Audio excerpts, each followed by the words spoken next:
Gen Z is having a sex recession. 20 and 30-somethings are having less sex than previous generations and are starting their sex lives later. Gen Z have been done dirty when it comes to dating, and people's views of dating is more polarizing than ever. For many teenagers, greater use of social media means a far greater sense of isolation. The average 14-year-old boy today has seen more hardcore porn than all of the American fighting forces in the Second World War. Sex ed here in the United States is nonsense and confusion because it teaches you how to be safe, but not the pleasures, and porn teaches you the pleasures, sort of, but not how to be safe. Carter Sherman, reproductive health and justice reporter at The Guardian, who interviewed over 100 young people for her new book. It's called The Second Coming.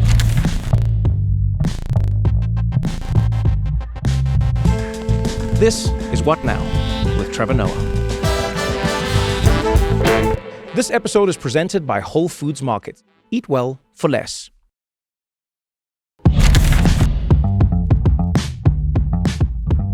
I'm truly so excited to have this conversation. You don't understand? Well, thank you for having me on. Yeah, because like sometimes you reading a book and then it's just like facts, data, facts. And then here it's like facts, data, sex. Yeah? Good times. Why don't you lead with that? I mean... We're here, coffee, marriage, coffee, hospitals, research. You know, I like to surprise. Okay. But yeah, that's the secret thing that I also write about in addition to healthcare is sex, which is more fun, that's for sure. Sherman, your husband's... No, it's my name. What? He asked if Sherman was my husband's name, and I was instantly like, no. Just no way. Oh, that's funny. His last name is Conway Pearson, and so I would like to combine our names and be like Conman and Conway and Sherman and be Conman. And so I'm a journalist. I could be journalist Conman. He's a doctor. He could be Dr. Conman. I think it would be. That's the only way I would change my name. Those are some of those things in life that are terrible in the thought. Yes. But man, what a beautiful idea. Yes. That would be a great one. Thank you. Dr. Conman. Especially if anything went wrong, you've like immunized yourself. Yeah. What went wrong? What were you expecting? Well, when Dr. Conman, I'm sorry, you trusted Dr. Conman? Totally your fault. It just becomes that in everything. Dr. Conman. His malpractice insurance might be really hard to come by, but right? I loved your reaction when I asked if that's his surname or yours, and you were like, mine. So you haven't changed your surname, or you only use your surname when you're doing business? I haven't changed my surname. At all? No. South Africa just made it, did you see the law just changed? Yes. Now, I was shocked that now you can only do it husbands. now. Now husbands can take the woman's name. It was but I was like, illegal to now? You know when Yeah, you no, I learn never about thought of it before. Yeah. Wow. But I was just like, wait, I didn't know that there was a law against this. Yeah. Would you? Would I what? Take my wife's name? Yes. Depends on if her name made my name cooler or more interesting. It's like, let's say her last name was like Weber. I wouldn't want to be like Trevor Weber. I don't know. I like that, actually. No, I'm not doing I that. actually do as well. Trevor Weber? Yeah. No. Now it's like I'm roasting myself everywhere I go. People are roasting me. Oh, Trevor Weber? No, I'm not. I don't want that. Okay, maybe... So it'd have to be like lightning. So Trevor Lightning? Yeah. No. Okay. I like that. Like, I like that this was your. I like that this was your contribution. Trevor Lightning. Are you surprised by the person who said Conman? What's like a cool last name? No, but what I mean is like you've got to take me like Eugene Causa. It has a music to it. Because you're used to it. No. It does. There's certain names that don't have a music, and to those people I apologize because your parents messed you up. Carter Sherman. That has music to it. Carter Sherman. That is you know what I mean? Best-selling author written all over exactly. Somebody did tell me it would be a good name for like a airport paperback thriller writer. It would indeed. Like the latest Carter Sherman. It would indeed. The latest Carter Sherman. It has that vibe. Even like a rapper would say, Carter Sherman, never heard him. You know what I mean? It's got like a cool... like Strictly not German. There we go. What? You see what I'm talking about? This Uma Thurman. I'm going to leave here with the theme song. That's what's going to happen here. You see what I mean? These are good names. Eugene Causa has the flow. Trevor Noah. Trevor Weber. Like, Trevor Weber. It just sounds like you stumbled after saying it. I wouldn't do that. But that's for your next book. Okay. The best names. Just a list of the best Who should names. take whose last name is your next book. Yeah. I mean, I would advocate. I think it is cool when men take their wives' last name. Why? I also think because it's cool. it's unusual. Do you want to be the unusual guy at the bar? I mean, no. It depends. Is it like, oh, I think this guy's... Mrs. Conman. Yeah. Think about this carefully. I think that would be so fun. assign everything as like Carter Conman? Yeah. It could, you know what? It could be your natural evolution because like I look at all this stuff, not all the stuff that you've written, but I was going back into some of your older writings, and one of the first pieces I could find was the one that you did for Ms. Magazine, right? I think you were still an intern. Yes. And it was a piece about why aren't condoms designed for female pleasure? You know what I mean? I have no memory of writing this. Oh. What's the answer? No, question, you were asking the question. Oh, okay. You were saying like, why aren't they? Yeah. Why are they not considering? Why is it like, how does it fit on the penis? Does it work well on the man's penis? Does he like it? Does it work well for him? Does it feel this? Does it feel that? Yeah. But you were like, but none of this work and none of this research is around, but how does it feel for her? And as I was reading that and then reading through your book, I went, oh wow, it's cool to see somebody's trajectory and watch them, you know, like we always meet people as they are now, but it's cool to meet them as they sort of were at a different time. And it made me wonder, like, what was the first thing that got you obsessed with the topic of sex, how we view sex, why sex is important to a society, a culture? Like, what was that first lightning bolt in your world? Oh, I mean, I think it was one of the stories I used to open up the book, which is that I was pathologically obsessed with my own virginity. I was so upset to be a 17-year-old virgin. I thought I was upset. I thought I was the last 17-year-old virgin on the planet. Might have been. I mean, Where were you? it felt like it. Like one of the last girls in my friend group to lose her virginity texted me during class that she had lost it because she cut school. Wow. And had sex with this guy on her laundry room floor. I mean, it was great, it sounded like. And I kept it together for the rest of school. And then I got into the car when my mom picked me up from school and I just burst out sobbing because I was so upset over the fact that I had... You're the last one standing. I know. And Wait, it did was you so tell your tragic. mom why you were crying? Oh, yeah, of course. Wait, of course? Yeah. Oh, there's no of course in my... Wait. So your mom's like, why are you crying? And you're like, well, because I can't get some. Yes. And she was like, it's fine. Like, everybody loses it at different times. It's not a big deal. And I was like... These are the families I watched in movies and thought never existed. But also, we're talking Imagine. about how people were born to be villains. I mean, they're villain Yeah, they're villain origin story. Yeah, They're the like, opposites. Like Carter Sherman, The Last Highman. That's my next book. Yeah. Can you imagine, Eugene? Let's just play. I'm gonna take you through time. Okay. We're gonna transport you to a black family, a South African family. To be exact. Okay. Okay. I will play Carter Sherman. This Trevor Noah as Carter Sherman. All right. And then I am going to. And then you will Mama be Sherman? You will be my mom and dad. You can be both at the same. Or Parent Sherman. I want Parent Sherman. Okay. But in South Africa. Who was in the car with you that day? My mother. Just my mom. sharp. Yeah. Mama So it's Sherman just the two of us. All right. And action. And then?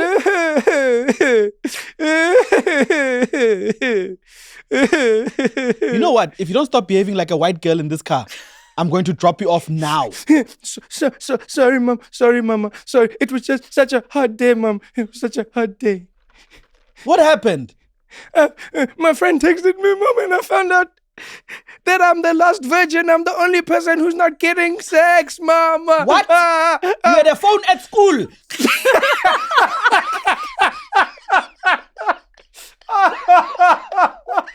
Oh, man.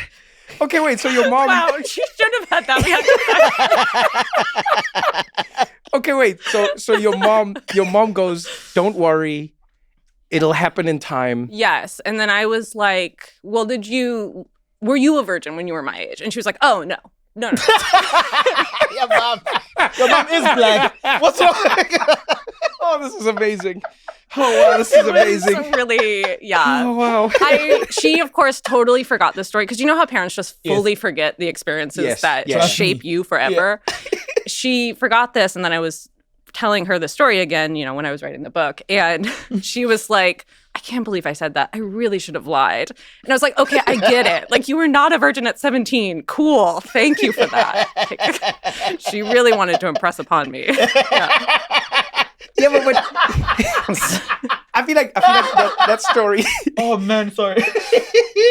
It's the perfect jumping off point into what I don't know if there's right or wrong in it. I think rightly and wrongly, our obsession with sex. Because there's one part of my brain that goes, why are we so obsessed with sex? There's another part of me that always goes like, why aren't we more obsessed with sex? In that it is the thing that means most of us are here. Yeah. It is the reason the human race will or will not continue in many ways. But what I love about your book is, and we'll go through like, all the different topics that you get into in every single one of the chapters. 'Cause I think you do it amazingly. Is like, it's not necessarily our obsession with sex that's wrong. It's what elements of sex we're obsessed with that become detrimental to a society. And so like, let's talk about virginity. When you look at virginity throughout the decades, it's amazing how it changes, because you're talking about crying because you're the last virgin. And then you just rewind time or go to a different place, and the tears are because people aren't a virgin. Do you know what I mean? Right. For so long, virginity was something to be prized, and in many places of the world is still something to be prized, particularly for women. Like, it is essential to maintain your virginity in a lot of places, at risk of, potentially even death, depending on where you are in the world. And so it is kind of stunning how quickly that has flipped here in the United States, where it is seen as lame to be a virgin past a certain age. And I was really struck in writing the book that the feeling that I had that it was so uncool to be a virgin was shared by so many young people I talked to. Like, all of them felt like having held onto their virginity for as long as they did, even if they lost their virginity early on, like, that was the wrong age to do it. Oh, wow. I talked to one young man who, as soon as at 14, he started feeling really bad. That he 14? At 14, yeah, that he had not yet had going sex. Down. Yeah.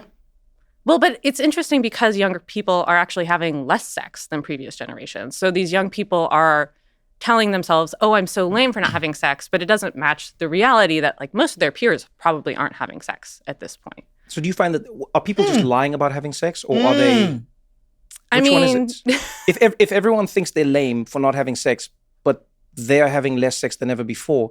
I don't know if it's lying so much as we don't really have open conversations about sex.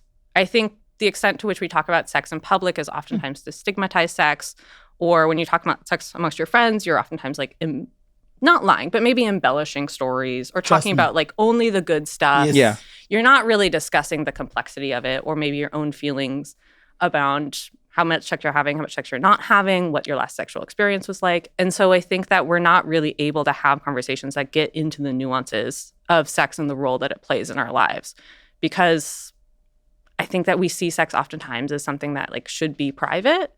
And I'm not saying it's not something that can't be deeply personal and something that you should hold for yourself, but I do think that we underestimate the ways that what's going on in public shape our approach to sex and shape even our ability to have the kind of sex that we like.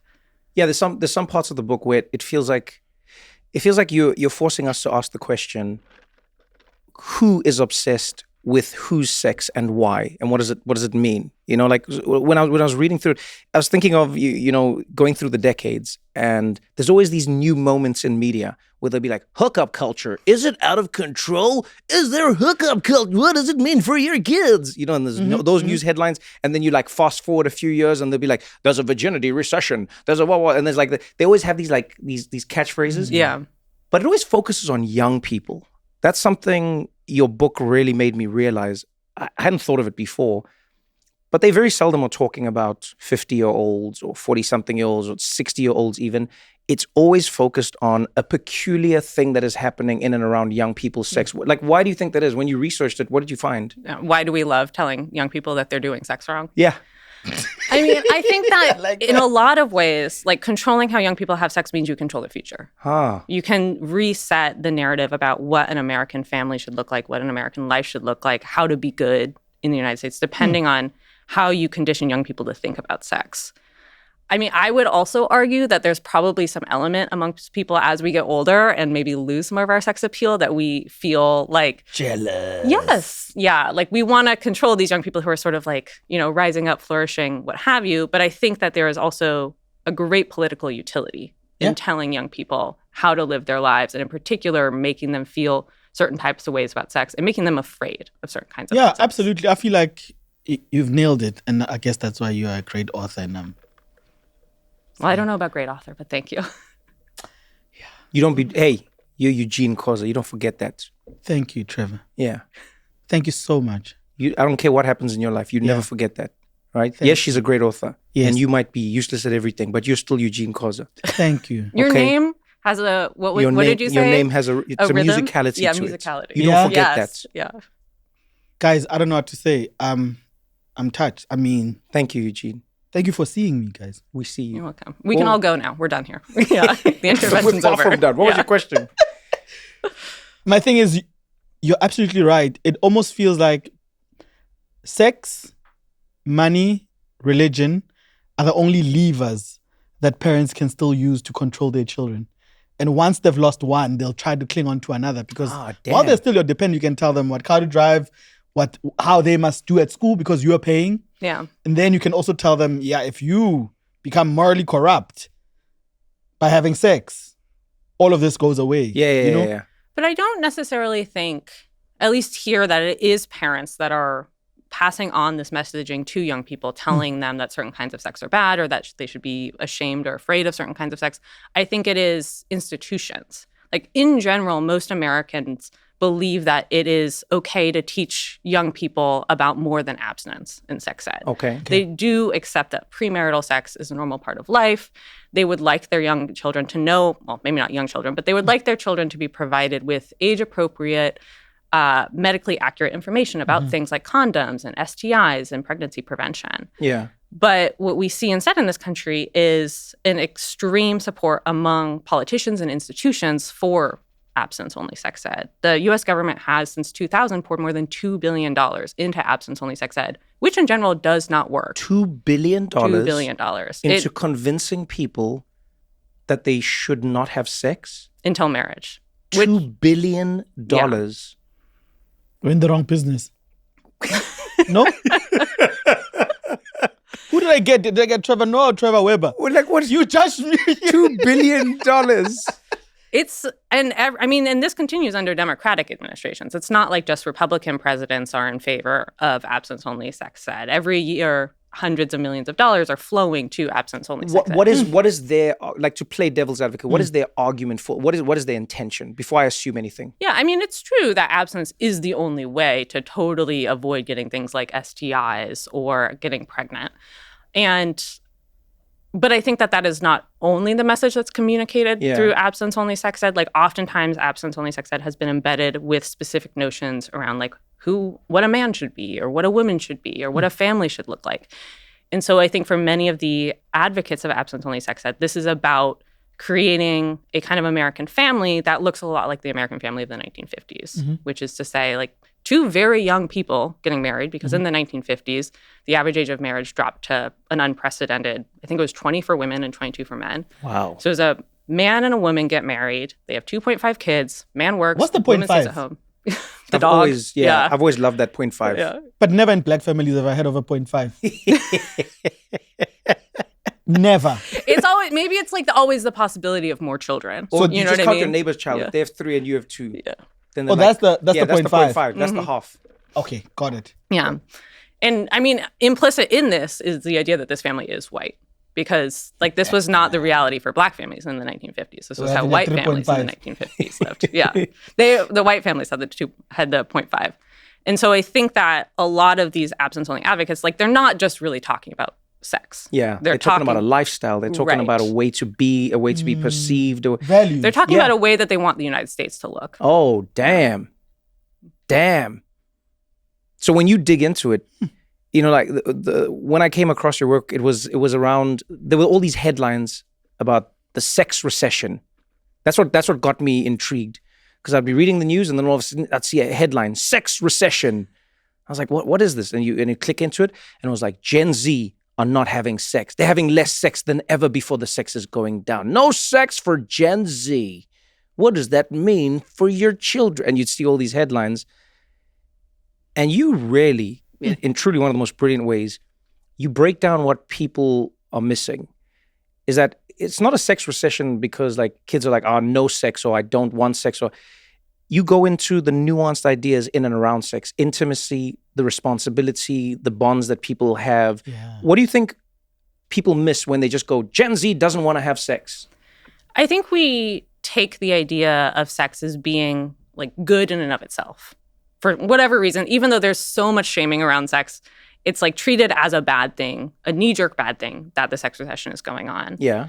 And I think we should be asking ourselves, like, to why does it matter if young people aren't having sex? Because, like, to be honest, I don't really care if young people are having sex or not. Like, what I care about is whether or not they are willing to be vulnerable, whether or not they learn skills like how to risk rejection and how to handle rejection and what it means to connect with other people, not just sexually, but platonically and romantically.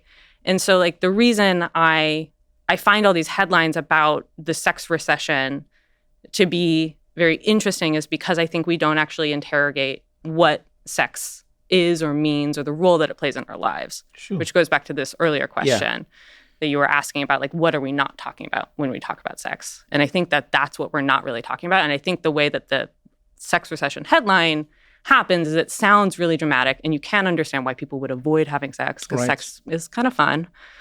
But I think that it's... I like the way she said, kind of fun. I mean... You're not selling it well, eh? Kind of fun. Yeah, kind of fun. Kind of fun. I like it. I've enjoyed it in my time. Yeah. You know, kind of fun.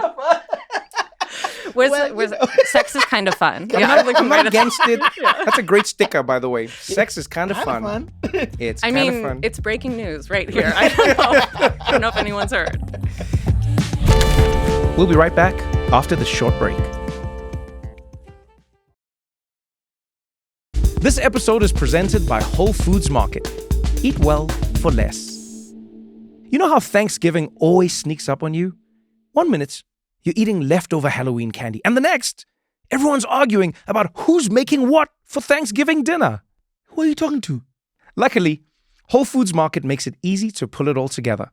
With great prices on turkey, sales on baking essentials, and everyday low prices from the 365 by Whole Foods Market brand, you can actually prep for the holiday without losing your mind or your budgets. Yo, why are you speaking like that? They've got high-quality organic produce and grab-and-go sides, which honestly save your life when you said you'd bring something and completely forgot to cook. Is this an ad? Did you just teleport us into an ad? The 365 brand is all about better everyday essentials, affordable pantry staples, baking must-haves, all the basics that still meet Whole Foods Market's quality standards. So whether you're hosting, contributing a dish, or just showing up hungry, Whole Foods Market has everything you need to make this holiday season easier and more delicious. We're sponsored. Shop everything you need for Thanksgiving now at Whole Foods Market. Can we go back to the episode?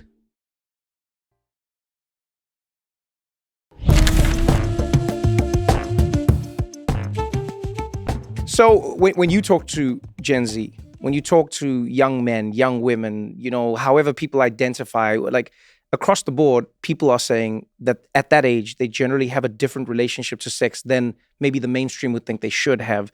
But how do they express themselves?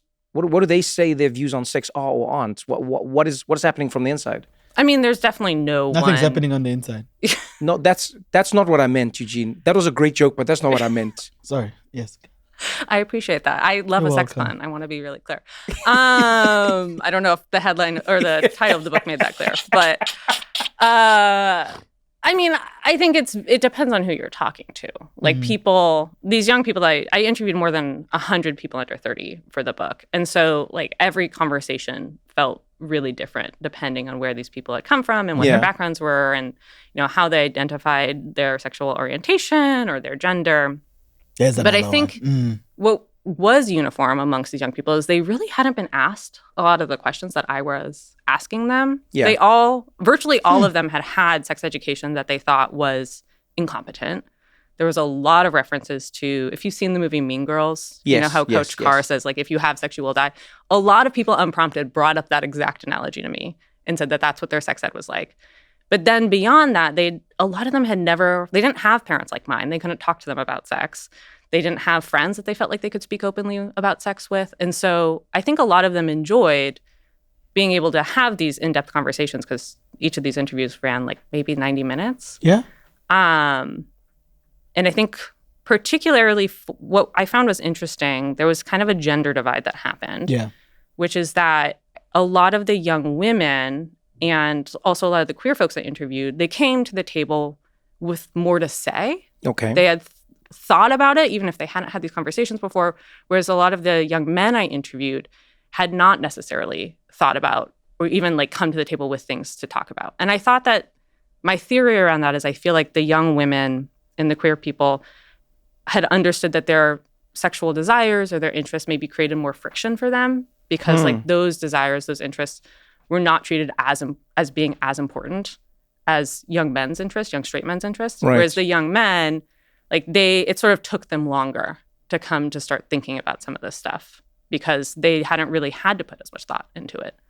Yeah, and it's interesting because society tells you what your story is a lot of the time, you know? Yeah. So if I think of it from a young man's perspective, when you're a young man, you're sold a story of yourself.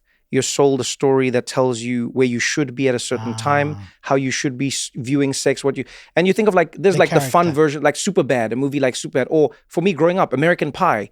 You know what I mean? It's just this, you got to lose your virginity by prom, man. You got to lose it by prom, man. Come on. You get what I'm saying? Yeah. But there's this idea, and even in those stories, and don't get me wrong, those are comedies. I'm not saying don't make them. But society is telling you a story as a young man about your relationship with sex and what your relationship with sex means about you and your success in life. And I can only imagine, you know, if you're a woman, you know, if you're queer, if you identify as anything, there's a very different relationship. And maybe you have less influence and more room to think about it, but also less support, maybe for lack of a better word. It's harder to make it real. Yeah. Or to see it out in the real world. There was this concept that I came across while I was reporting the book called hegemonic masculinity. Hegemonic masculinity. Yeah, which is a sort of weighty word for, I think, something that people understand very easily, which is that there are a lot of very narrow ideas about what a man should be. Yeah. And like, particularly when it comes to sex, like men should be big, strong, tall, emotionless cavemen who are good at obtaining sex and always want to have sex. Good at obtaining it? Yes. And also want it. Also want it. So like, there's not a lot of space in those stereotypes for men to have the feelings that they do have about sex. And I feel like we've done a very good job in the United States over the last 50 years of expanding the ways that we think about like women's relationship with sex in some ways. And, you know, even if it's harder for those young girls that I was interviewing or the young queer folks I was interviewing, it's harder for them to see this out in the real world, or they have to think about it more and they have all these ideas and like swirling around inside them. But like, we haven't even created the space for men to start having those conversations or thinking about those stuff for themselves. And so when I was interviewing these young men, they talked a lot about dealing with those stereotypes and feeling like they had to be a particular kind of way. Yeah, I remember having a conversation about this. It was, I forget where this was, but there was a panel that was being hosted and there was some really interesting psychologists talking about it. And then afterwards, there was a little break off and everyone's just chatting. And one of the therapists there, they were a family therapist, sex therapist, all of this. They said something that stuck with me for years. They said, we've lived in a world where men have been taught that they only think about sex and sex has no feelings. And we've taught women that sex is only their feelings and it defines them as a human being. And, you know, it's the most valuable, powerful, like, oh, this is your, and so you have this imbalance where men go, stick it in, good times. And then women are like, oh, it is my sanctity. And she was saying that, no, the truth lies somewhere in the middle. Men need to be taught that they do have an emotion. They do have a little bit of a fear. They do have a connection. They do have a warmth. They do have a tenderness. You get what I'm saying? And then women can also be taught like, hey, there's a liberation in going like, it is yours to wield as you please. It is not only your sanctity, it's just yours. So, you know what I mean? In the same way someone can choose to spend their Friday night drunk or reading a book, there's got to be a freedom in saying to people, your sex is your sex. Do with it as you please and don't think that it defines you in like a singular forever. Do you know what I'm saying? I think all of this is, and it makes total sense. I think all of this, much like anything else, is a byproduct of marketing. I think sex products don't need to use sex to market anything anymore. For example, cigarette smoking, going, remember those ads where you used to see guys and girls at the beach having a bonfire? Yeah. Car ads. There's this famous Mustang one where there's a woman and the man and the arm over. Have you noticed how car ads look now? It's usually one guy driving it, being responsible. Or it's like a family. Yes, but it's never... car ads are wildly gendered, I have to say. They really are. Yeah, they'll pop up when I'm watching television. I'm like, gosh, this is like, it's like a car for big, strong men or a car for families. Yes. And like, those are the two genders of cars. They don't sell the M3 or the whatever fancy super sports car with a man and a woman. The only time you see that is when you watching those videos of people in Monaco. So now people have brands have stopped being interested in selling sex to sell a product. So I think now when kids that are younger, Gen Zs, look, this is just my opinion, when they look at the kind of women of the people that they idolize, they know they'll never have that woman. When they look at their favorite sports star, their favorite rapper, and they look at the kind of women that they're with, I don't think they see themselves with that kind of person. So you think that's affected how they see sex because of that? Yes, but that's why kids now, when you ask them, what do you want to be? They say rich or famous. Yes, because they know that's the only way to get the kind place. Of girls that they want. Yes, because now the normal is not marketed anymore. Because it's one or the other. It's either a guy, macho guy in the car by himself, or you have a whole guy with 5 kids and the person's like, I'm 16. I don't want either of these outcomes. If I'm going to have sex, must it come with these ones? I mean, but it's interesting though, because young people are growing up on an internet that is saturated with sex. Like they're being exposed to so many more different kinds of sexuality than we ever had growing up. I mean, I'm 31, so I grew up a bit on the internet, but not in the way that young people are now.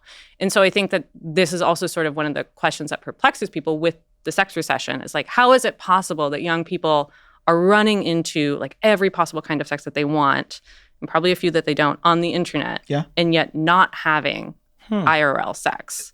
And so I think that it's really hard to say what the messaging is that young people are getting around sex right now, because the world of the internet is just full of all kinds of different sex. Is that part of the problem though? Exactly, it is. You know, when we think about sex, and you talk about this in the book, it is pretty crazy that one of the most important aspects of your life as a human being, something that will stick with you until you probably leave this planet, is not taught to you in any formal way.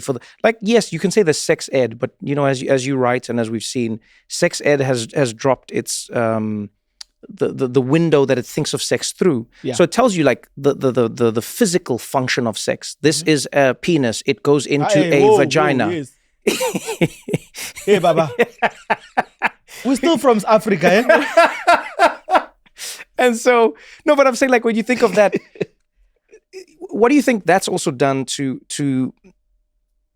not that it was better per se, but there's a flattening of sex and its and the education that goes around it. It means that you have to go to the internet. That doesn't equip people with the tools to know what sex encompasses. Right. Because all they hear in school is like, don't have sex, you'll die. Yes. And then they open up their phone or their laptop or whatever, and then they see porn. Yes. I mean, 3/4 of American teenagers have seen porn by the time they're 18. And so I think, and what porn purports to do is like show you what sexual pleasure looks like and what it feels like to give it and what it feels like to receive it. And so especially if you are coming from a school that teaches you next to nothing about sex, like of course porn is going to feel like, oh, well, this is sex ed. This is what I should use instead. And like young people do say like, oh, I know that porn is not accurate. And yet they still rely on it for this. But what does it not tell you? So if a kid is watching porn thinking, oh man, this looks like so much fun, what is it not telling them? I mean, it's not telling them a lot. Like, because porn is scripted, right? Yeah. It's basically... Wait, what? I know. I'm so sorry. I'm yet again breaking news here on the podcast. Mr. Penis over here is surprised. Captain Penis. I mean, it's basically like, I use this analogy in the book, but it's basically like if you learn to drive by playing Grand Theft Auto. Right. It's just not, it has very little to do with what real life sex looks like. And what does, Carter, real life sex? Because obviously it's bang, bang, choo, swing from the chandeliers. Please send me that link. Yeah. Please send me that link, Eugene. I got you, fam. We'll put that in the show notes. Let's get that link to everyone. I want to watch that video. It sounds acrobatic. It really Very sounds flexible. fantastic. Yeah. And classy. There's a chandelier. Oh, yeah. This was a really nice set that they probably popped up. It's called Cirque du Soleil. Oh, Soleil. I see what you did there. Nicely done. Oh, wow. Oh, nicely done. You need to catch up on the sex puns, by the way. I don't feel like you're really pulling your weight. So if that's advertised clearly through these clips that they watch and these movies that they watch, what is the reality of it? Because we're so quick to say that's not realistic, but what's the realistic part of it? What is realistic about porn? No, what is realistic about sex that porn is not showing people? Oh, I mean, it's not showing like communication. It's not showing. I mean, I think the things that make people good at sex are an ability to communicate, having a sense of humor, a willingness to be awkward. Because, like, let's be honest, sex, in addition to being kind of fun, is usually fairly inelegant, and like none of those things are present in porn because porn is very sleek and scripted, and these are professionals operating on a closed track. And that's fine. I really don't want the message from me or from the book to be that porn is bad. It's just porn has very little to do with the way people, and particularly young people, fuck around. And so what I found was interesting in the book is I kind of had thought that young people on the right would be opposed to porn. And I thought that young people on the left would have better feelings about it. But what I found inside is that young people almost routinely thought that porn was bad for them. And they felt that it had warped their sexuality. There's this concept in sociology called the deep story, which is basically the story that people feel is true. And that story can have more power than the actual facts. And we see this in politics all the time, right? People vote for the guy who they just have a good feeling about, even if he doesn't actually align with any of your opinions. And so the deep story among young people is that porn has been very bad for them. And they feel like, in particular, because they can't talk to their parents about sex or their friends, and because sex ed has so failed them, that they're just stranded in front of all of this pornography, and they've just been left to deal with it on their own. In particular, one of the things that really stuck with me is they really felt that porn had normalized rough sex, and in particular, choking. If you're under 40, you are almost twice as likely to have been choked during sex as someone. If you're under 40. If you're under 40, compared to people over 40. And like, if you like choking, that's fine. Just do it safely and consensually. And the thing is that most people, or many people, I should say, are not asked for consent before they're choked. And choking is, it can be strangulation. It can be actually very dangerous. Right, yeah. And so it was fascinating to me to talk to these young people, and so many of the young women I talked to just would relay spontaneously that they had been choked during sex. Like, there was one young woman who told me that, they called it a love squeeze in her high school. And again, it's just one of those things where if you like it, go for it. But it's not a normal part of sex. It's not like an average part of sex. And you do have to have a real conversation about it before you do it. And that's just not something you see in porn. Yeah, as you're saying this, I realize the paradox of not having a thought out and centralized form of education means that the normal becomes defined by the abnormal. Oh, wow. Yeah. Do you know what I mean? Because you just said choking's not normal. Yeah. And then I went, except when it is. Right. Because everything that's in sex was not normal at some point. I remember when I was, how old was I? I think I was 12 or 13 years old. And I remember seeing, it was like distant aunts and uncles, but they kissed using their tongues. And I remember my mind was like, I'd never seen adults do that. Like, because at that time in my life, that was not normal. Even in TV shows, people kissed. It was just like a smooch. You just plucked your lips and you... Camera swirls around them. You can't really get a good view of what's happening. Exactly that. Yeah. You know what I mean? And then one day, there were tongues, and there were more tongues, and there were more tongues. But now if you said to somebody, kissing with your tongue is not normal, they go like, what are you talking about? That's weird that you're not opening your mouth. What's wrong with you?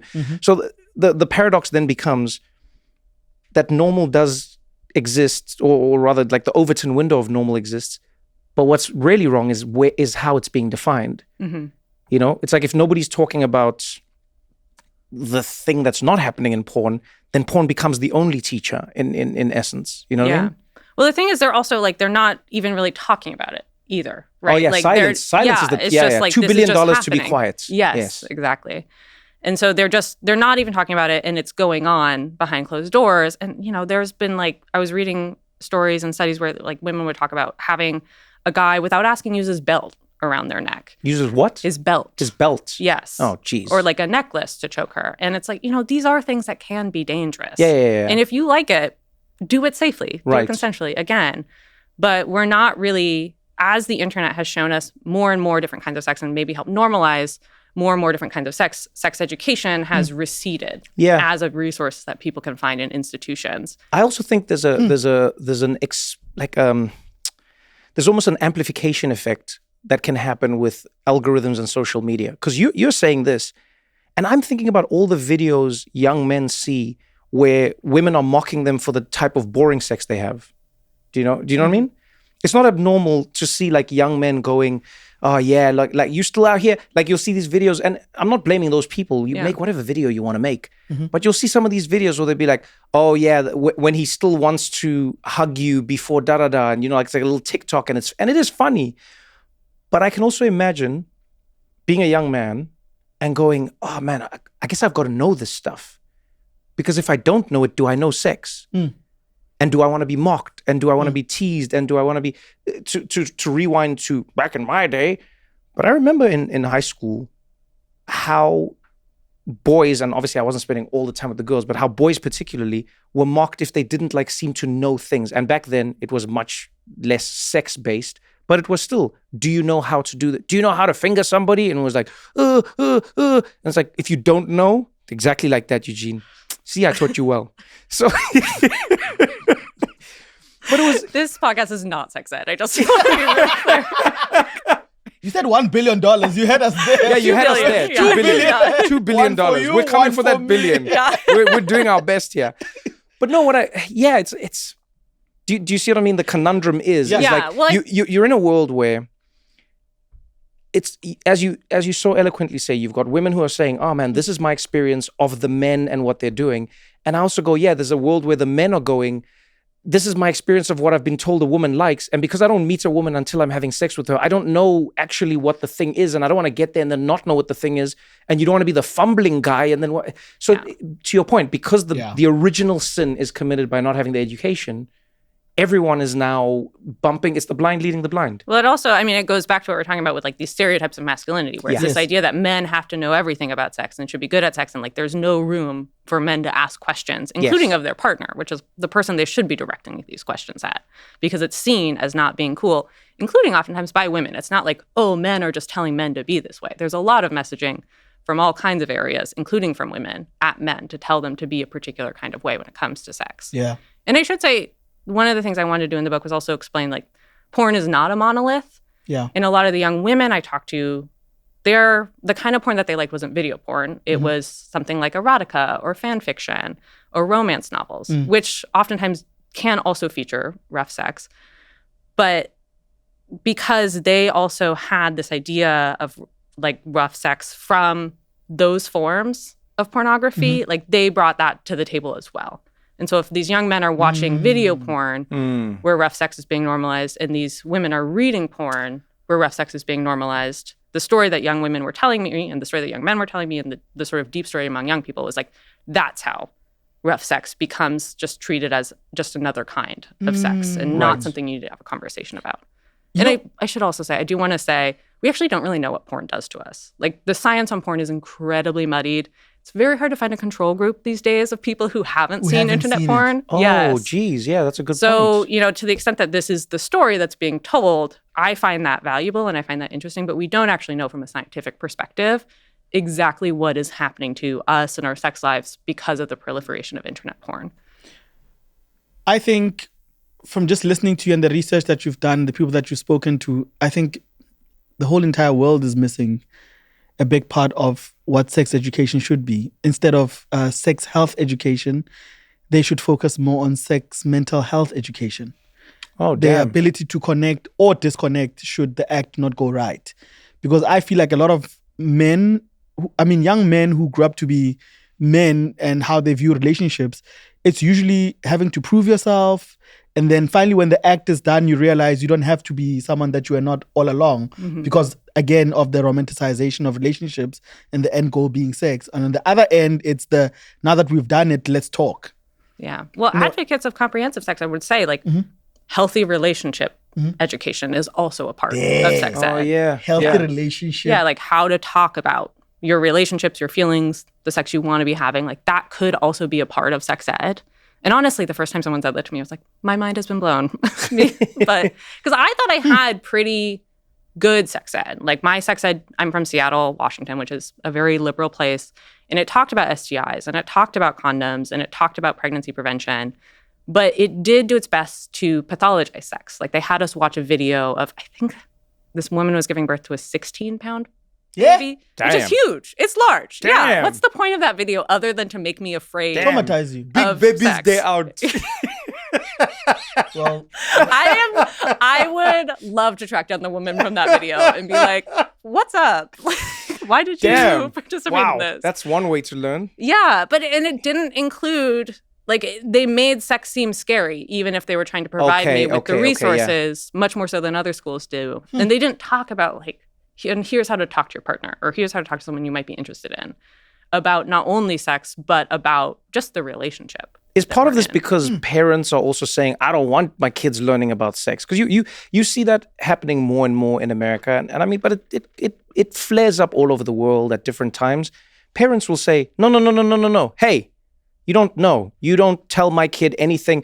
And there's many parents who I think very naively think if they don't hear about it, they won't know it exists. You know, but how much of it is that? How much of it is like we sort of blame the schooling system, but parents oftentimes can shake what a schooling system does or doesn't teach. I think it's a vocal minority of parents who feel the way that you're describing. And I think we especially see that in the United States post-2020 and post the pandemic, where, you know, we've always had a lot of conversations around sex ed and a lot of fighting around sex ed here in the US. But post-2020, I would say that those fights have reached a new level where people at school board meetings, for example, have just started spouting off things that have nothing to do with reality. Yeah. So I describe in the book, there was in 2020 a school board meeting in Texas because Texas was changing its sex ed curriculum for the first time in 2 decades. And during this school board meeting, parents were coming up and talking about things that, I mean, I struggled to even understand what they were saying because it didn't make any sense. Like they were talking about, I kept on having to rewind and be like, am I hearing this right? But they were talking about, like, you know, teachers grooming students and teachers grooming students not only for sex, but into being transgender, which is not a thing. And they were talking about, comprehensive sex ed is just a way to, you know, make students gay or trans, and consent even by itself is a gateway word, is what one actually a school board member said, where they were saying, like, this is a gateway word so that, like, I believe he said that, like, Planned Parenthood and NAMBLA, the National American Man-Boy Love Association. Sorry, that took me a minute. Yeah. To, like, consent is a gateway word so that those organizations, Planned Parenthood, NAMBLA, et cetera, can sink their hooks into these young people. And I'm paraphrasing what he said, but it was a very staggering thing to hear. Right. And obviously, it doesn't have anything to do with reality. Yeah. And so it got to the point where it's like, we can't even necessarily talk about consent in schools because that is a politicized word at this point. The tough thing is, it doesn't have to do, you know, to go back to what you're saying about, like, a slither of porn, a slither of people. I truly feel bad for those parents because I think they sort of care the most. Do you know what I mean? Mm-hmm. Think of what you must feel like as a parent. You're watching the news. You see a story about a teacher who had sex with one of their students, man or woman. Mm-hmm. You see another story where teachers had sex with their students. You see a story where this child was kidnapped or this child was this. You see a story of grooming. You see people come out and say they were groomed from a young age. It's so hard to say to that person, because I've been guilty of this, don't get me wrong, because I would dismissively go like, that's not a thing. But then I'm like, man, but how do you get through to people, or how do you help them balance out the weighting of risk? Because they're saying, I'm trying to protect my child at all costs. Mm-hmm.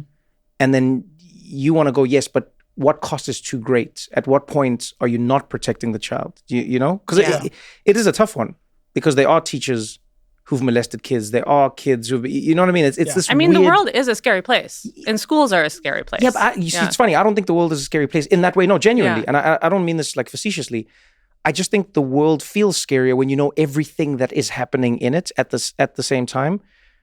But most of the world is not a scary place. You know, like people are like, I'm scared of flying, but they're scared of flying because of the plane crashes we focused on. Yeah.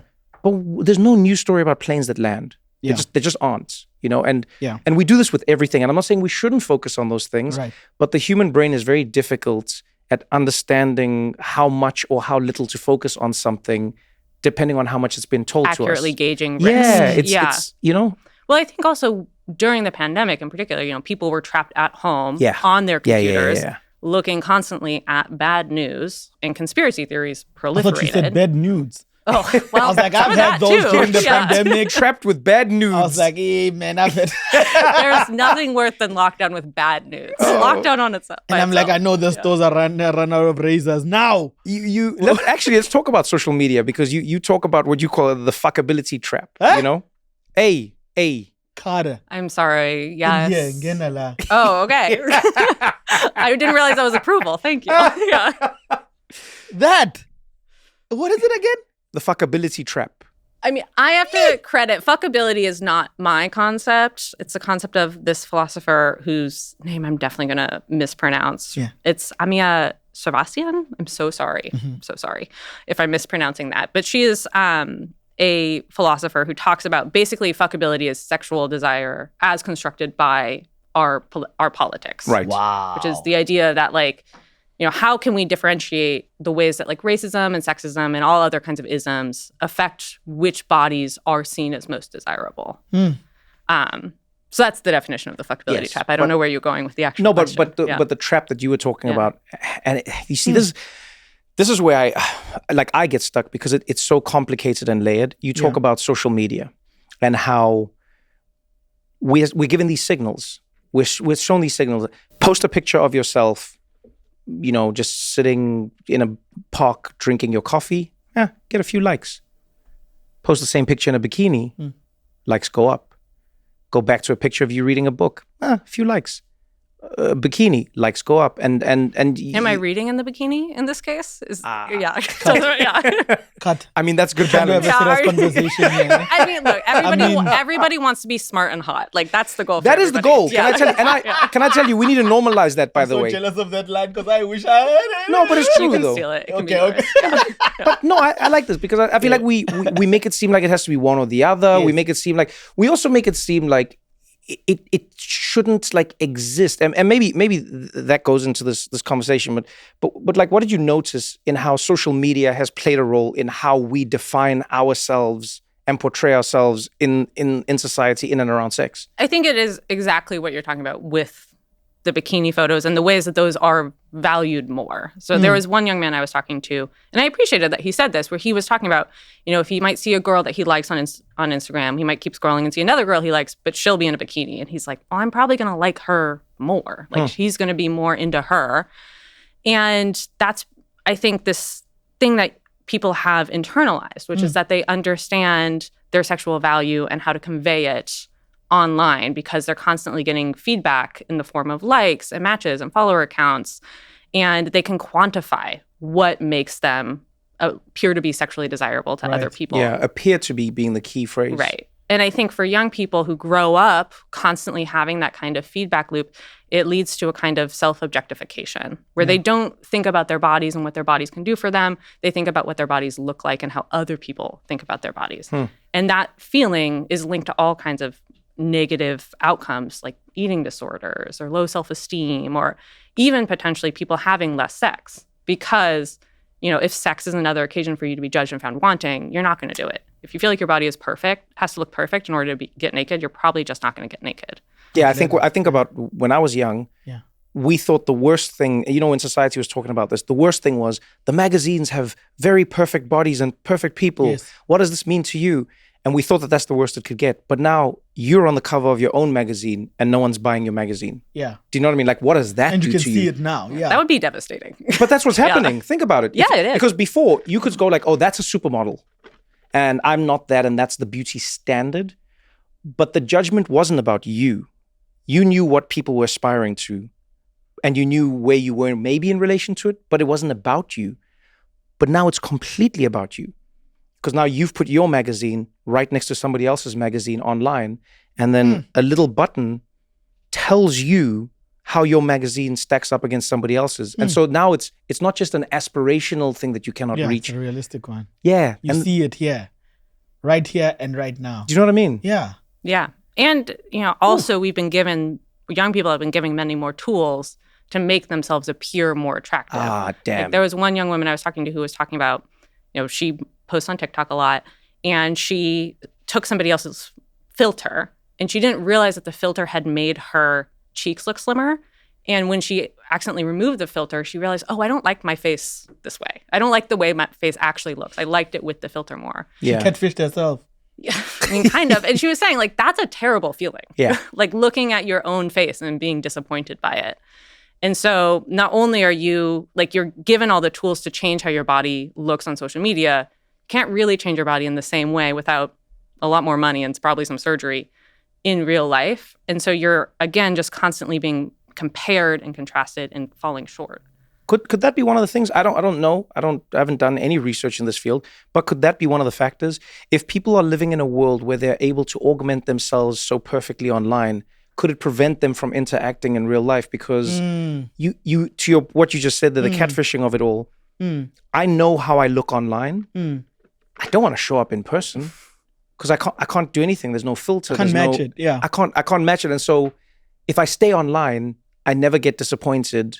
I keep accruing this feeling and this, but if I come into the real world, it all falls apart. Did you speak to anyone where that happened? Were there people who were more comfortable existing as their full filter selves and then wouldn't go into the real world anymore? I think that what has happened for young people is just so much more of their lives has been outsourced online. And the pandemic contributed to this, right? Because these are young people who are growing up, they didn't have prom. They didn't have graduation. Missed a few years of school. Yeah, they missed a lot of the sort of teenage formative moments. Yeah, the moments that teach you how to handle being embarrassed or being rejected or just the nuances of human connection. And so instead, they were on their screens all the time. And that, for them, replaced a lot of those interactions. But there's nothing that can really replace an IRL real connection. life battle experience. Exactly. I'm a big fan, me personally, of real life battle experience. And I feel like there's nothing that will make you tougher and nicer at the same time than being done a favor instead of being rejected. Kat, I'm going to tell you the truth. Ne? There's some moment back in my life where I look back and I'm like, why did you date me? But you know what it did for my self-esteem? It took it from here to there. That was real battle life. And also, so I've decided every year I do charity drive. I date someone who I wouldn't... It's my outreach. That's so generous of you. Yeah. Oh my God. I write it off with my taxes. I'm like, no, there's this time I will never get back. You are a philanthropist. A few tanks of gas that I used, and I put my credit card, I write it off, and I'm going, okay, this is my corporate social responsibility. So that person goes home. What they'll do is they'll say to themselves, if that guy saw me, then someone else can see me. And we laugh, ne? But there's a lot of marriages that I think are based on my theory, because now people are like, do you know who I dated? Yeah. Now they look at me going, I dated that guy, and the person behaves. But no, I love that idea that they're using you as the metric. So they go I'm just picturing a couple right now. And then the husband is saying something. I don't know if this is working for you. Do you know how I used to date? And then they pull up your profile and they're like, It's like, you dated him. Yeah. Why is he wearing a bikini and reading a book in the park? So, he's smart and hot. Yeah. But that's my thing on let's. But you're right though. Good. No, but I do like the point behind it, which is beautiful, and we forget that it's all real life. Yes. We often will say the bad and but man, the good of real life as well. Being real life accepted, being real life chosen. Yes. Whew. No. Yes. I mean, there's nothing to replace it, for sure. Nothing to replace the feeling of being told, look, man, I'm out of your league and I've realized that I can do better in life. And then at that moment you feel, shattered, broken, but you go, look, if I were you, I would totally do the same. And then you move on and then you start punching in your weight class. And then when you're in your weight class, you're like, no, man, I actually can do better than you. But I think the Krav Maga of relationships is what's missing. It's the end goal has become the win, where I've heard people saying, why would I want to go out there and meet people where I could be sitting here watching porn? I've heard people saying that. Yeah. So I feel like the close quarter combatness of dating that eventually leads to sex, the adventure of it all has been taken out. It's all outcome based. Yeah. Yeah. It's Netflix and chill. And then we skip to URL and then we come back again. And then now you're talking to your friends online. You're watching girls that you will never have online. You're watching people having a good time online. Where else with us? You had to go out there and be rejected. So that's why my outreach program is still continuing till this day. It's so beautiful, Eugene. Thank you, Trevor. So beautiful. Thank you. I'm touched. And I think inspired as well. I think a lot of people don't consider. Imagine what kind of impact you would have with your reach, with your everything. You can just, the impact, I mean, you can have one in Harlem, the Bronx. You can even in Africa, you can definitely do an outreach where a person can say, look who I took yourself and look, I dated this person. And then you can just lift up your self-esteem one girl at a time. Sometimes a man here and there. But if anyone can do both, I've seen the things you do when no one is looking. Thank you for seeing me, Eugene. Thank you so much for seeing me. I've got you. That's me almost crying. Thank you. Sharp. Beautiful. Over to you, Carter. Oh, thank you. I don't have anything to add. It was, yeah. Don't press anything. We've got more What Now after this.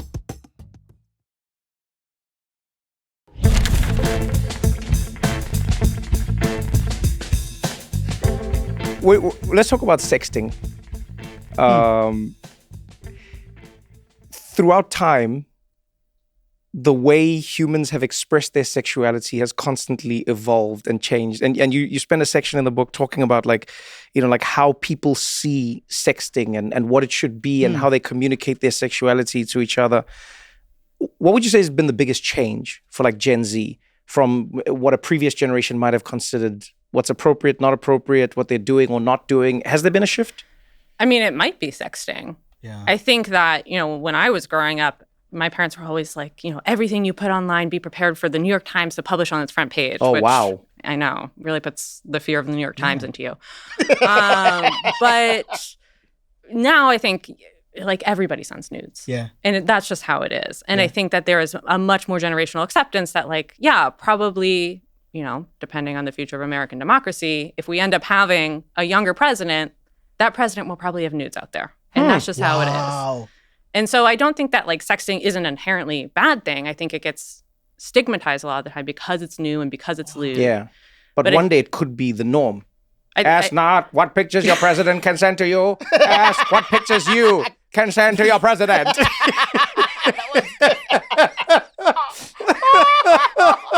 That's your best Kennedy ever.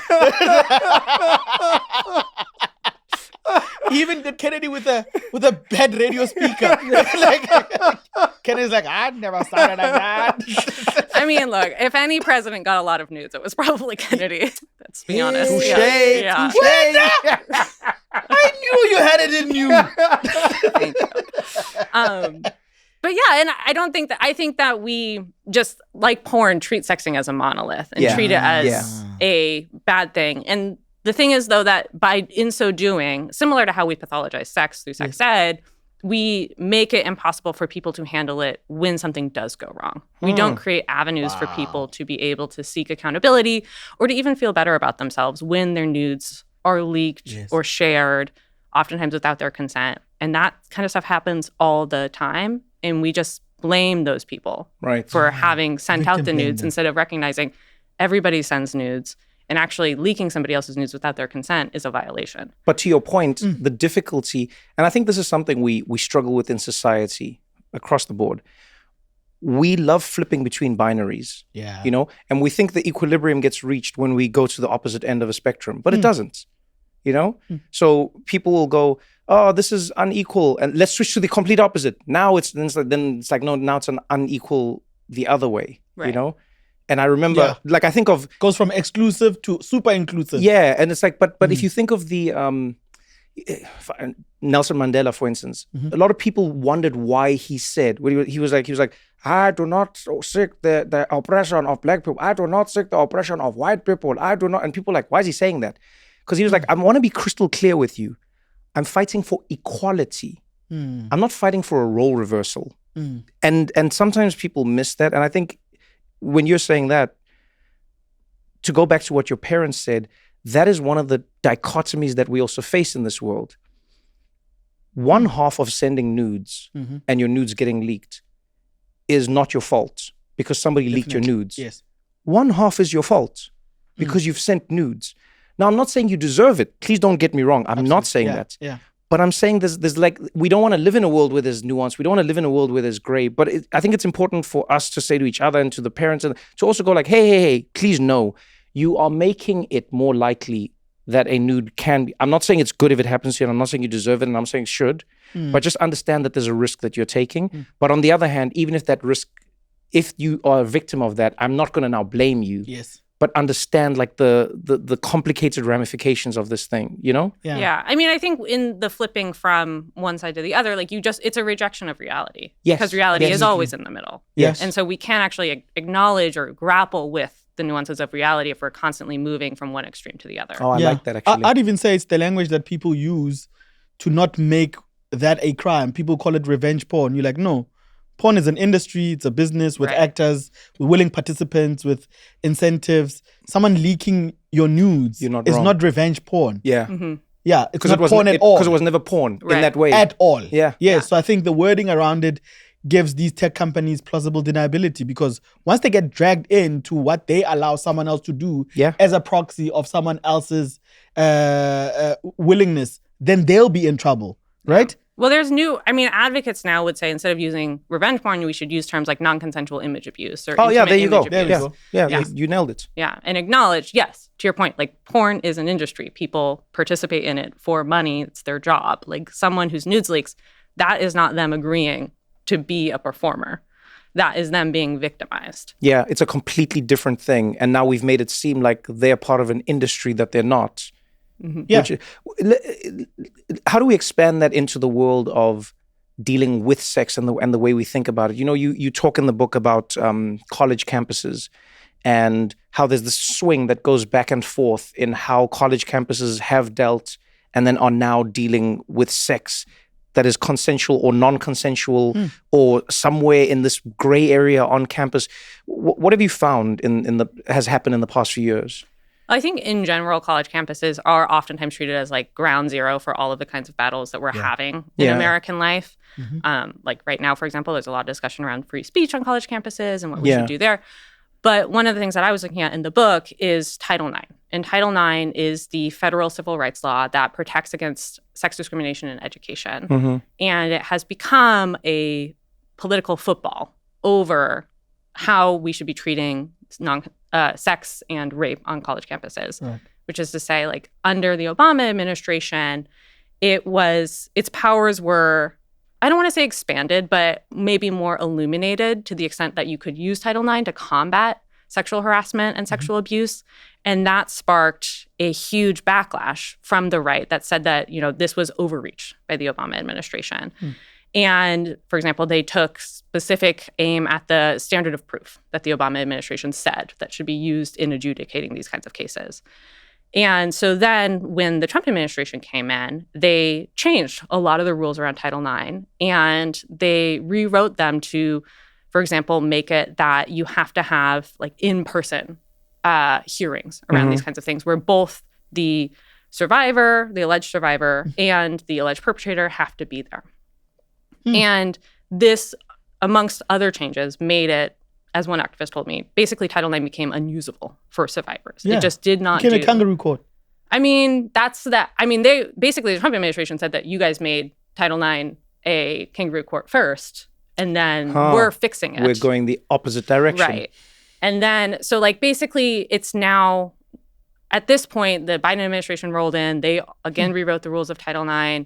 Trump administration, as people might have heard, is back in power. And wait, what? I know. How long have we been in here? I mean, what is interesting is like there are things.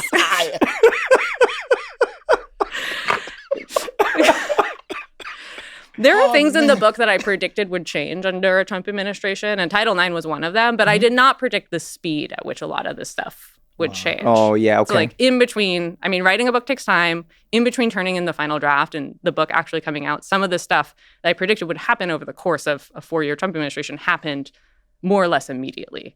And so the Title IX rules have reverted at this point to what they were underneath the Trump administration. And I think for a lot of survivors on college campuses, it's been very difficult and upsetting to see like sex effectively being treated as a political football and not really being, the nuances of it not really being reckoned with, just people, again, flipping from one side to the other.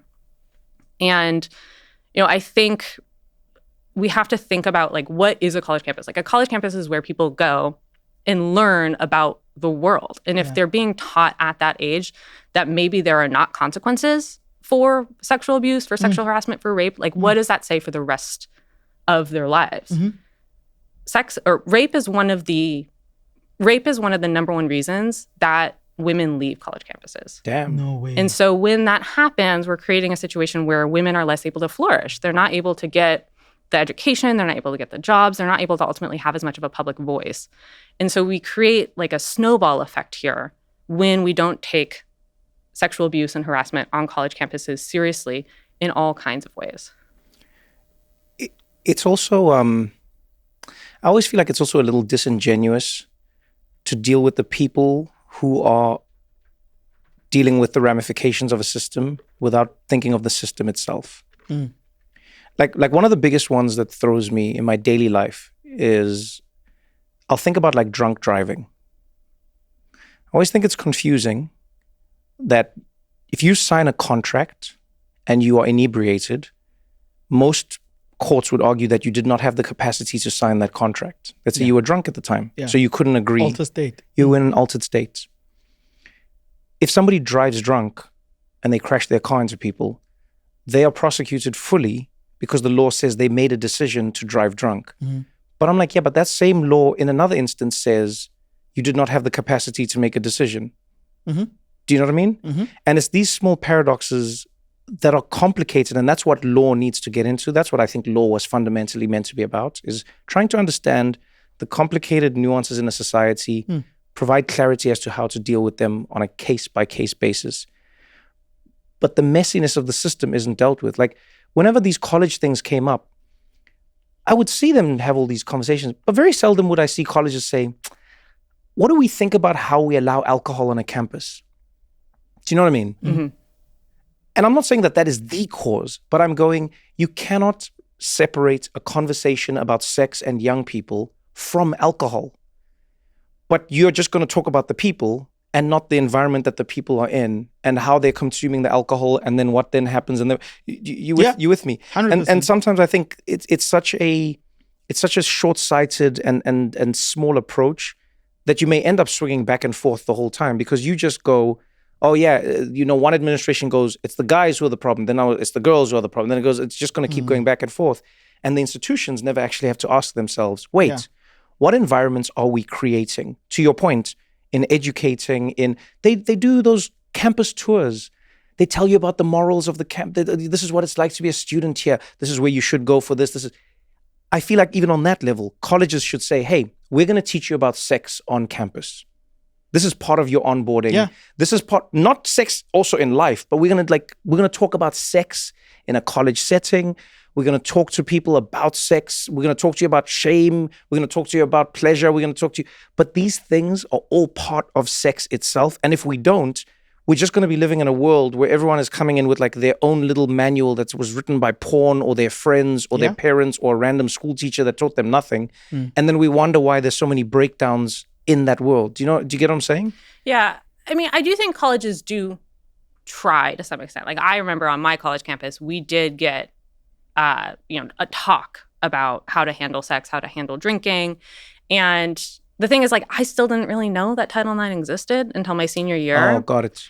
And so it's not something that I think can be solved by like one talk that the college campus gives to incoming freshmen, especially, I mean, when you're an I mean more than a talk. I mean, like it's to me, it's a syllabus. It's part of life. But carry on. Sorry. Yeah, no, I mean, I think that it just, I don't know. I'm thinking back to all these young women I interviewed. So in the course of doing these interviews, I never asked people if they had been sexually assaulted. Like, that was not a standard question that I had, because I didn't necessarily want to put people into a space if they weren't willing to talk about it. Yeah. But I was staggered by the number of young women and some young men who told me that they had been sexually assaulted, that it just came up organically in the course of the conversation.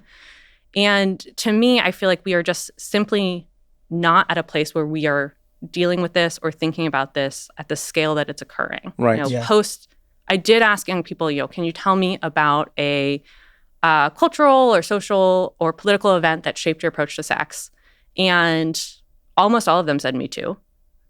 Most of them had memories of it. Some of them didn't, which was very shocking to me because it made me feel very old. But like, it turns out that very little has really changed post Me Too in terms of like actual legal reforms, actual changes on college campuses. Yeah. Like the main change we saw post Me Too was reforms in NDA laws, which are not very helpful for college students who are not working, and better HR trainings, or more HR trainings, I should say, on sexual. Yet again, they're also not at work. Right.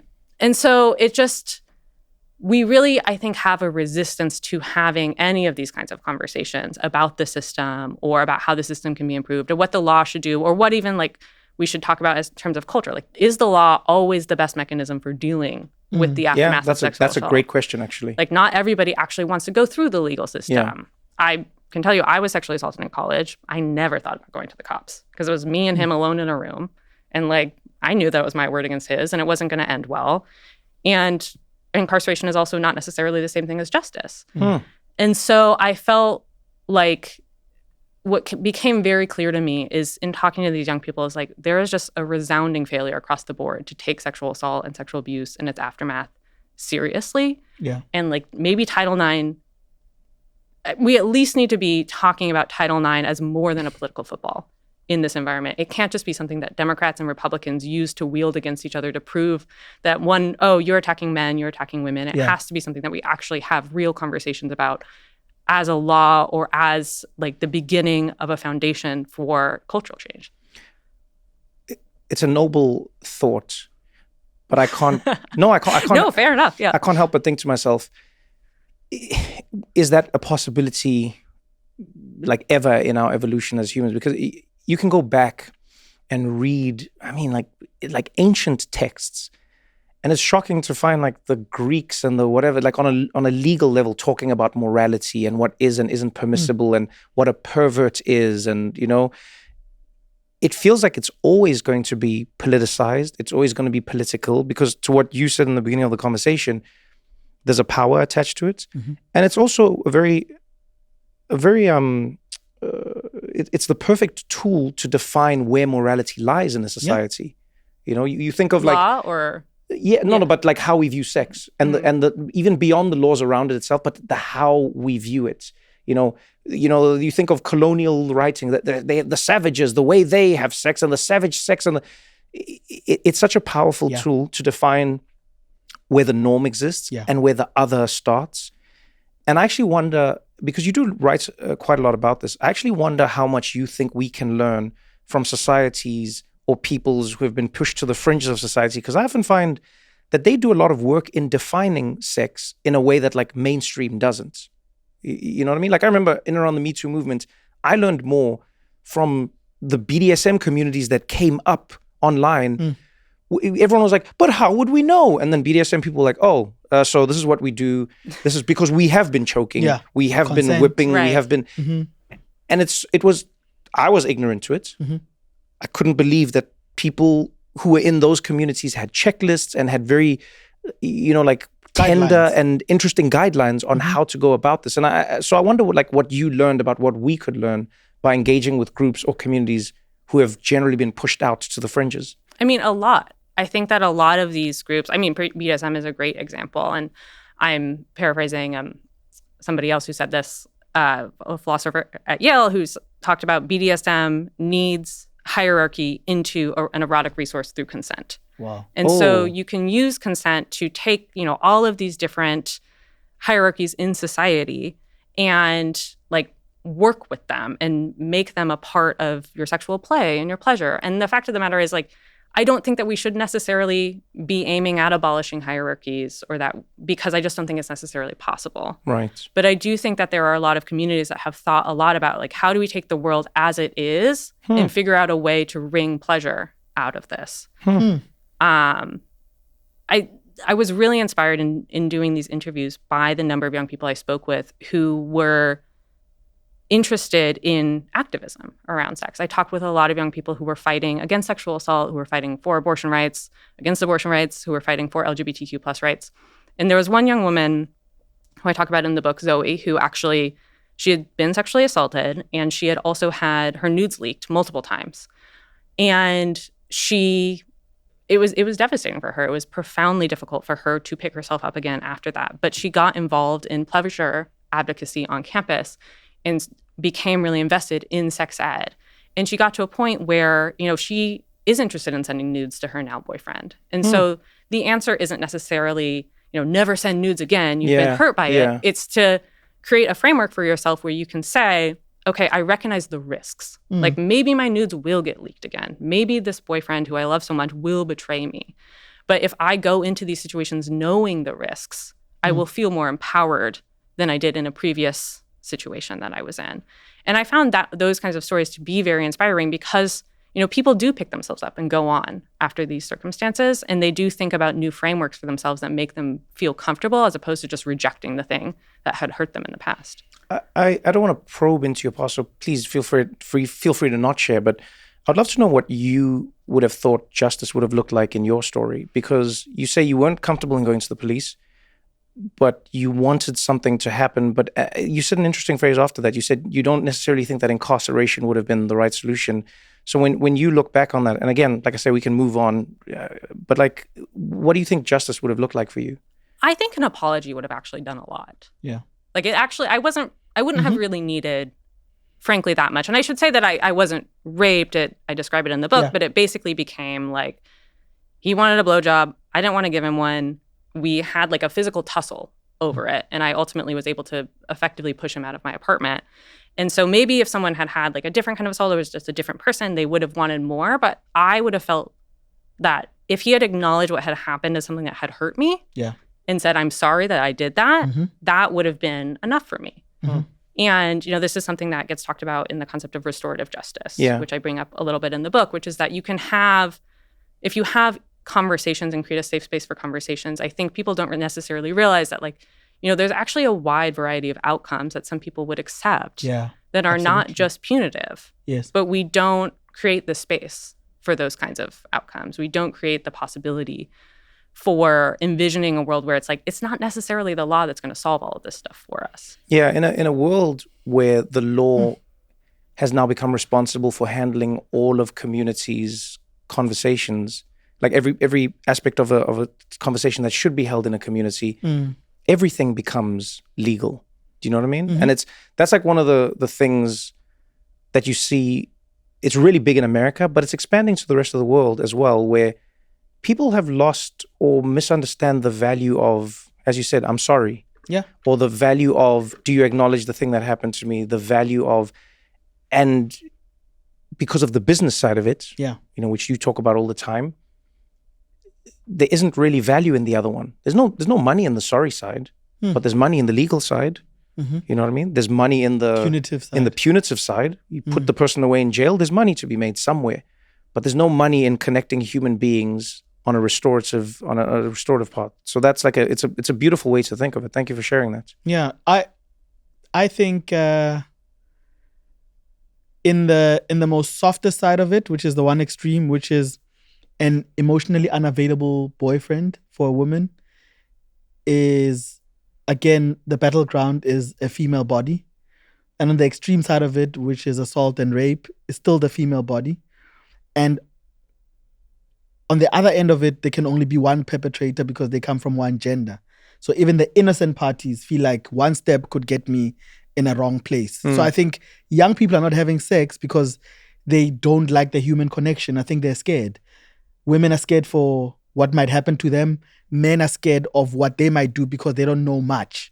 So I think you're right when you're saying it should be all-encompassing when it comes to sex education, because I think it exposed how much is missing from those people that we look at and go, those were the nuclear family who were conservative in how they behave, who were and religious. how they saw the world. Yes, because at some point we have to admit that generation also raised well-balanced and well-rounded individuals. So now this freestyling that's going on has left kids to their devices quite sooner. Kids take themselves to school earlier. They do their own homework. They bring themselves back. So there's no conversation. There's no way. And also there's no... for males, especially, I can speak for myself, I'll see that with younger ones, there's no examples of what a good man is, of what a good a protector is. You know, I've had these conversations in South Africa where during Gender-Based Violence Month, I would say, I hate That's how... why we're against it, by the way. Yeah, that 1 month. We're against it, just so you know. Because you never know. Midnight on the 31st. But you can't just say the month, because you never know if you fall against. I assumed against, but... I'm just letting you know. Yeah. I don't want you walking away being like, in South Africa, they celebrate gender-based violence for a month. We don't celebrate it. We highlight it. Against. Yes. So, I said, these activists and these NGOs, I feel like there's someone behind them, obviously, because the assault side of it, like punitive side of it, is a big business. Yeah. And when they say they want to take the drive to younger men at school, I'm like, no, you can't automatically assume that a young man is going to commit sexual assault against or gender-based violence against a woman. You're not giving them the benefit of a doubt. You're already accusing them before they've gotten their first kiss or their first crush. Fear, to your point, is something you talk about even in the book in and around like Roe v. Wade. Mm-hmm. And it is something that has to be, again, we don't know any number conclusively, but I do appreciate how you talk about what fear does to us and how we should like count in all these things. You're in school, the fear is you have sex, you're going to die, or you're going to have a 16-pound baby. These are your options. Yes. And then you move on to another one. And then it's like your fear, if you're a virgin, you're a loser, you're going to die. You know, it's fear. And then there's another type of fear. If I come forward, I'll be shamed, or I will be, you know, I won't be listened to, or this, or it'll be a kangaroo call. It becomes a fear. And then you come into another situation. I'll be rejected. If I say no, it's a fear. If I don't say yes, even as like guys, you know how many young men I've talked to who go, I don't think that as a man I have the option to not want sex. I want to be clear. Also, you know, 1 in 25 men in the U.S. has been penetrated against their will, and 1 in 9 has been made to penetrate somebody else against their will. Wow. So, I'm saying that's them like even against their will. I wonder if that includes men who will say, and this is what I mean by the complicated nature of it. They may go, not against my will, but I didn't know that I can say no. I think it was because men are expected to always want sex. Forget it from like even kids' sides. You know how many couples are in therapy because a wife is going, he doesn't want to have sex, and the man's like, I don't always want to have sex. She's like, I mean that clearly there's something wrong with me. And then now you're living in a world where one half of the couple's going, there's something wrong with me because men always want sex. Why doesn't he always want sex? And the man's like, men don't always want sex. That's not like a real thing. But now I can't say this to you now. Or the man is thinking, men always want sex. Why don't I always want sex? What's wrong with me? That's exactly. So when we talk about that fear, you're right. I think of, you add another layer to it. People go, oh, Gen Z, why are they so afraid of sex? And then you go, have you seen sex lately? Yeah. And also, like, look at Roe v. Wade. If you've told somebody that the actions of your sex could lead to somebody being pregnant when they didn't want to be pregnant, you didn't want to be pregnant, and now that's your life, that's your baby, you're moving forward, otherwise you're a criminal. I can see some people going, then I don't even want to have sex then. You know, and I'm assuming you saw this or you felt this. How much do you think that affected how Gen Z now sees sex in America? I think one of the theses of the book is that the changes in the landscape around sex have added so much anxiety and fear around sex that it is, for young people, easier to opt out. And I'm not saying that this is a conscious decision that they're making. But when it feels so fraught to be vulnerable with another person, to have sex with another person, you know, why do it when porn is out there? Actually, one of the sort of moments I decided to write the book was there was a young woman who messaged me right after Roe was overturned. I think it was the following day. And she told me that she was pregnant and she didn't want to be. But she lived in Arizona, and Arizona had a law in the books that was centuries old that banned virtually all abortions. Right. And abortion providers were afraid to provide abortions because they thought that the law might be back in effect. Wow. And so she could not end her pregnancy in the state where she was living. She ultimately ended up ordering abortion pills online and ending her own pregnancy in a motel room with her ex-boyfriend. And, that is safe to do. Medical experts widely agree you can order pills online and you can end your pregnancy in your first trimester. You can end the pregnancy in the first trimester of pregnancy safely. But what she told me and what really stuck with me was that she felt like she was being humiliated for having sex. That even though the abortion was something she wanted, she felt empowered in having it. She felt like that was a good decision for her. She felt like Republicans in particular were trying to punish her for having been a person that had sex. And I think that is a feeling that a lot of young people are grappling with right now, which is that, politics is making me a bad person for having sex. Or the state of politics, I would say right now, is making me a bad person for having sex. And, with Roe v. Wade gone and more than a dozen states having banned almost all abortions at this point, we're creating a generation that has to grapple with that fear every day and has to think about, okay, if I did get pregnant or if I do get somebody else pregnant, what are we going to do? Do I have the money to end this pregnancy? Could we go out of state? What does it mean if I just continue to have this baby? 1 in 5 men have been involved with somebody who went on to have an abortion. And so this is not just something that affects women. Knowingly or unknowingly? Both. And so this is not just an issue that just affects women. It is something that many of the young men I spoke to were also thinking about and were also racked with anxiety over. Yeah. I've seen how it also, what's happening in the world affects how men date. Because sometimes disagreements with someone that you're dating are very tricky when you think what could happen when they leave here. I've seen people who are going, but might not agree about me not wanting to have sex with her or her wanting to do it with me. Now she's here, I must play along so that at least I'm safe. It's not a thing of when she can go out there and change her mind about what happened here. Because also we've had stories of people who become malicious and weaponize the fact that many women get raped and many women get sexually assaulted, and a slight disagreement in a relationship can turn to, we had a few of those stories. It is actually sad how that happens. We've seen a few of those stories recently in the news, and it is interesting to use the airplane analogy. It's amazing how people can use a few stories to create so much fear. And do you know what I mean? It's like it's messy and it's complicated, and it's like I wonder if you came to any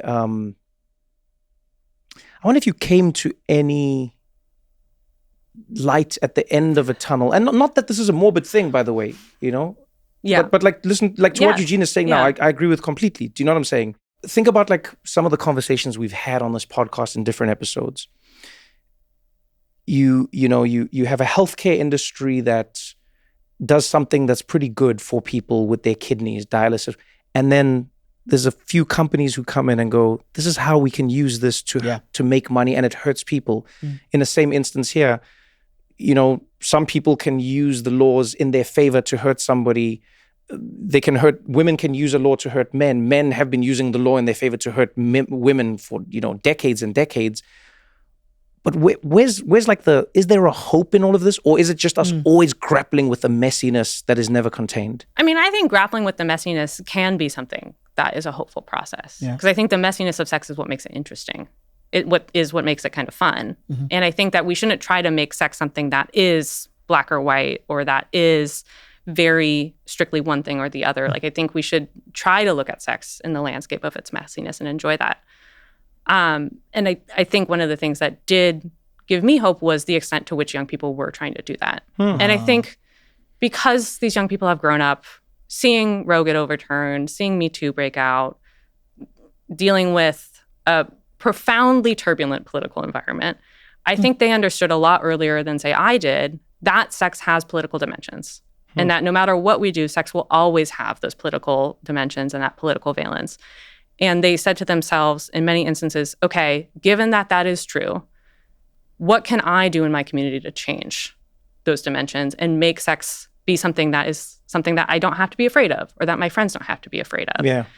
And I think that as much as the political elements of sex can make people anxious, it can also give them the feeling like, okay, I can create change around sex. It's not just something that happens in a bedroom between me and my partner or me and my partners. It's something that I can go out and try to redefine the terms of in schoolrooms, or go out and try to redefine the terms of in school board meetings and in courtrooms and in state legislatures and in Congress.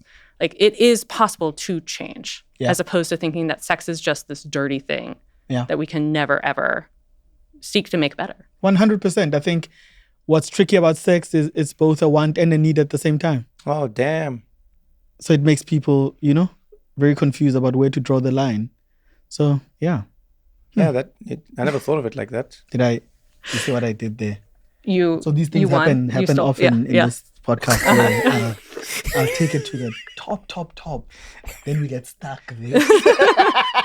Then there's just a moment of silence, of reverence. There's a moment of silence. And in the pointedness of your, that was incredible insight. I mean, more than that, what happens is I think to myself, we're so lucky that he would dare to be with us. Oh, man. This community service is just, I go, wow. Again, your philanthropy. It's we just incredible. don't deserve. That's what I think to myself. I'm like, man, I've got to go and talk to somebody who doesn't deserve it the way I don't deserve to listen to you. Carter, we really had fun. This was great. I think I appreciate more than anything how nuanced your book is. Yeah. In a world where everything is turning into like one thing or another, it's so rare to read an account of just like human complexity. Age, gender, legal, parent, child, you name it. I don't think there's anyone who wouldn't be seen in this book. And so thank you for coming and chatting to us about it. And, I hope everyone reads it. And I can't wait to see what you write about in the next one. Thank you so much. That's very kind of you to say. Thank you very much. This was dope. Too much fun. Thank you for all the sex puns. You are so good. Yeah. You made this so much fun. Yeah, man. Thank you very much, for real. Of course. Thank you. Jeez. That was fun. This episode is presented by Whole Foods Market. Whole Foods Market is the place to get everything you need for Thanksgiving, with great prices on turkey, quality organic produce, grab-and-go sides, and everyday low prices from 365 brand. You can prep for the holiday with big savings. Shop everything you need for Thanksgiving now at Whole Foods Market. Thank you so much for watching the episode. If you enjoyed it, pass it on to a friend. If you didn't enjoy it, pass it on to your friend still. Let them suffer for a change. And don't forget to engage with us in the comments. If you want to suggest a guest, maybe there's questions you want, maybe there's ideas that you have, you can chat to us. We will read through the comments and we'll get into it. Either way, I appreciate you taking the time. Thank you for hanging out with us on What Now? And remember, we do this for you, so we would like to hear from you. Till next time, thank you.